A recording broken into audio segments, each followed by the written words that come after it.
What's going on, guys? This is the Club of the Man 1993 back here for some more baseball news as the Padres were not done. They were not done after they got Xander Bogaerts, and again have, especially since the trade deadline, really adding a lot of names to that lineup.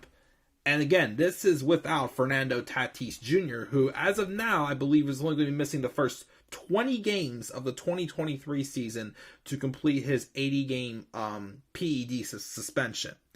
But they did add a possible utility player / designated hitter who had somewhat of a limited rebound season in 2022, and that is longtime Cardinals utility infielder Matt Carpenter.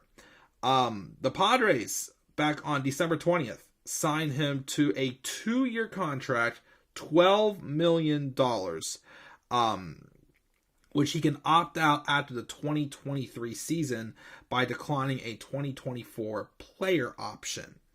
Again, he could get also bonuses depending on how many at-bats he gets as well.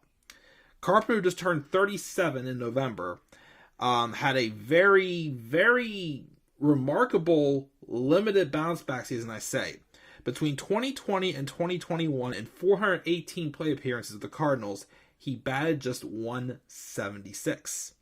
And of course, Carpenter, would reinvent himself and hired different hitting coaches or whatnot. Got some feedback from guys like Joey Votto and Matt Holliday as he basically revamped his swing and approach at the plate.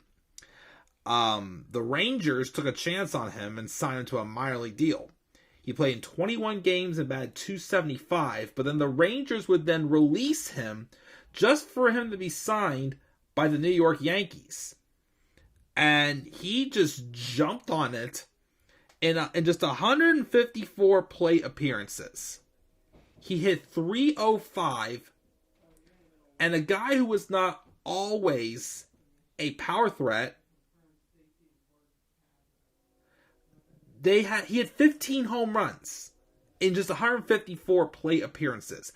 I believe Carpenter really only had one power season. I think it was 2016, 2017, somewhere in there. He had 36 homers. But other than that, he had a handful of homers, but he wasn't a biggest power threat. But he was mashing home runs out of the ballpark left and right. Now it's around time where Giancarlo Stanton was out with injury. I think one or two other people with the Yankees were out due to injury as well. He filled in perfectly and basically earned himself more playing time once the guys who were injured came back. Unfortunately, though, after that, he had fouled a ball off his foot, missed the rest of the season at the beginning of August. He came back to play in the playoffs for the ALDS, but unfortunately, he went just 1 for 12 with 9 strikeouts. So, obviously, though, when he was healthy, though, he really went on a tear. So that could be a possible great addition for the Padres lineup, whether if it's the designated hitter or, if they give him another shot in the infield. He can play everywhere in the infield, like first base, second, mostly first, second, or third. He's played some outfield. But, of course, the Padres infield is going to be pretty crowded and pretty set with Manny Machado, Xander Bogaerts, that guy, that Kim shortstop, and Jake Cronworth in the infield. So I'm pretty sure that's a pretty set infield. And in the outfield, you got Juan Soto and Fernando Tatis Jr., who's most likely moving to left field, and I can't remember who's their center fielder. But I'm pretty sure we're going to be seeing a lot of DH at-bats for Matt Carpenter, indeed, with the Padres for sure. So this could be a plus. Could have been a fluke. Who knows? We'll have to wait and see.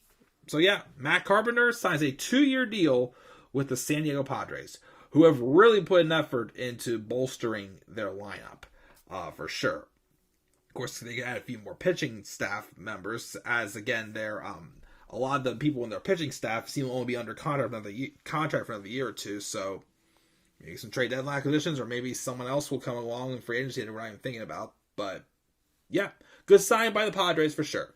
That's my brief thoughts again on Matt Carpenter signing a 2-year deal with the San Diego Padres. What are your guys' thoughts on Matt Carpenter signing with the Padres? Make sure you guys leave thoughts down in the comment section below.